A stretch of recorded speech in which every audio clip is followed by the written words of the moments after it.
नमस्कार दोस्तों, कैसे हैं आप सब। उम्मीद करती हूँ कि आप सब बहुत अच्छे होंगे। प्रतिदिन घर में पूजा पाठ कैसे करें, शाम का दीपक कितने बजे तक आपको दिखा लेना चाहिए और पूजा पाठ करते समय कौन सी गलती नहीं करना चाहिए। और पूजा वाले मंदिर में यानी भगवान के मंदिर में कौन सी चीज़ है जो कि आपको बिल्कुल भी नहीं रखना चाहिए। अच्छे से वीडियो को वॉच करें। कोई भी सवाल होगा नीचे कॉमेंट बॉक्स में ज़रूर बताएँ। प्रतिदिन पूजा पाठ कैसे करें। सुबह सवेरे जब भी आप सोकर उठती हैं, जो भी दिनचर्या आपका है, चाहे आपको पानी का छिड़काव करना है, घर में थोड़ा झाड़ू मार लें, उसके बाद स्नान वगैरह करने के बाद पूजा रूम का साफ सफाई कर लें, जो भी बर्तन है उसको साफ सुथरा कर लें। बहुत सारे लोग जो है बर्तन को पानी से ही खंगाल के रख देते हैं, तो ऐसे आपको नहीं करना है। पीताम्बरी रखें और साथ में उसमें थोड़ा सा सर्फ डाल दें और किसी भी कंटेनर में आप रखें और अच्छे से आपको बर्तन को चक साफ सुथरा करना चाहिए। तो प्रतिदिन आपको ये कार्य करना चाहिए। तो बर्तन को साफ सुथरा रखें। और जब आप पूजा पाठ करती हैं तो मैं बताई हूँ कि गंगाजल जो छोटा सा ट्यूब में आता है उसमें थोड़ा सा आपको सुई से या फेविकोल का जो ट्यूब आता है उसमें भी अगर आप रखती हैं तो एक बूंद ही, अगर आप लोटा में एक बूंद, ज़्यादा भी ज़रूरत नहीं है, बस प्रतिदिन अगर आप उसमें डाल के सबसे पहले तो सारे देवी देवता जो है उनको आचमन करवाना चाहिए। स्नान नहीं करवाना चाहिए क्योंकि आसन बिछाती हैं और भगवान को स्नान वगैरह नहीं करवाना है। फूल अगर है तो पुष्पों से या फिर ऐसे भी पानी का छिड़काव आपको कर देना है। पुष्प अगर है तो पुष्प से ही पानी का छिड़काव कर देना है।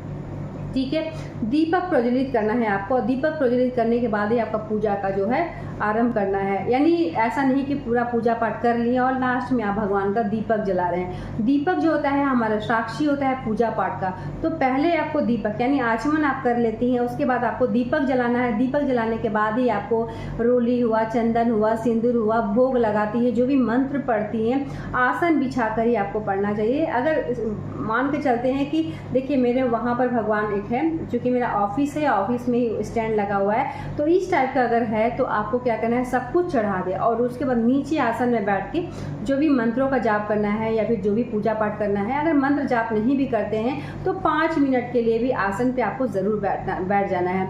आसन पर जब आप बैठती हैं तो थोड़ा सा आसन के नीचे आपको पानी ज़रूर डालना है।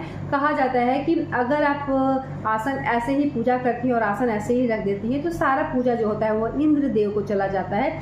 इसीलिए ओम इंद्राय नमः करते हुए पानी थोड़ा सा छिड़काव करें और थोड़ा सा पानी जो है अपने आंखों में इस तरीके से आपको लगा लेना है। जो भी आपको मंत्र पढ़ना है, नहीं भी कुछ करना है तो नमः शिवाय का जाप भी आप कर सकती हैं, प्रतिदिन भी आप कर सकती हैं। और कुछ ही नहीं करना है तो प्रणाम कर सकती हैं। दीपक वगैरह तो अपने जलाई है और जो भोग वगैरह है वो भोग आप लगाने के 10-15 मिनट बाद, आधा घंटा के बाद भी आप उठा सकती हैं।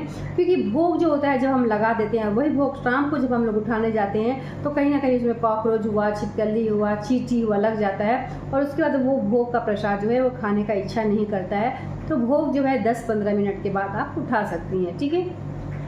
और यहाँ एक बात बता दे रही हूँ कि क्या सभी देवी देवताओं को भोग लगाना ज़रूरी होता है, तो एक जगह ही आपको भोग लगाना। अगर आप चाहती हैं सभी देवी देवताओं को भोग लगाना तो आपकी इच्छा के ऊपर है, किसी भी तरह का कोई मना ही नहीं है। लेकिन अगर चाहें तो एक जगह ही आपको भोग लगाना है, एक जगह आपको रखना है पानी और एक जगह ही भोग लगाए, वहीं पर आप दीपक रख दें, वहीं सभी देवी देवता का हो जाता है। ज़रूरी नहीं कि हर देवी देवता को अलग अलग ही भोग लगाया जाए। ठीक है। तो प्रसाद आप उठा लें और उसके बाद एक सवाल और भी आता है कि पूजा करने से पहले सिंदूर लगाएं या फिर पूजा करने के बाद। तो देखिए पूजा करने के बाद सिंदूर कभी भी नहीं लगाया जाता है। जब हम लोग स्नान करके आते हैं तो उस समय आप सिंदूर लगा लें और सिंदूर लगाकर ही पूजा पाठ किया जाता है। अगर आपने नहीं लगाया है तो जब भगवान को, माता रानी को जब सिंदूर लगाती है तो उसी हाथ से आपको अपने मांग में भी सिंदूर लगा लेना चाहिए।